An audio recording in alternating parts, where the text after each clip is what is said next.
දාරානිපාත වර්ෂාව අද දවසේද වන්නි ප්‍රදේශයට නොකඩවා ඇදහැළුණා.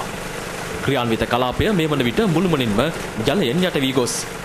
ඒ 32 පූන්රින් මාර්ගයේ ඇතුළු ප්‍රධාන මන්මාවත් ජලයෙන් යටවීම නිසා සැපයුම් වලටද දැඩි බාධා එල්ල වී තිබෙනවා.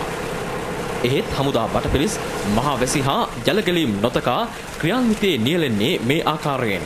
ඉරණමඩු වන්නි ඉරිකුකුලම් කනගරහයන් කුලම් මාන්කුලම් අක්කරයන් කුලම් ඇතුළු මේ ප්‍රදේශවල වැව් සියල්ලම තවදුරටත් පිටාර ගලමින් පවතිනවා.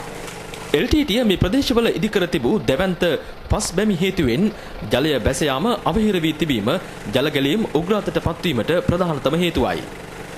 කිල්ලොච්චියේ LTT ග්‍රහණයේ පවතින ප්‍රදේශයද මේ ආකාරයෙන්ම ජලයෙන් යට වී ඇති බව වාර්තා වෙනවා.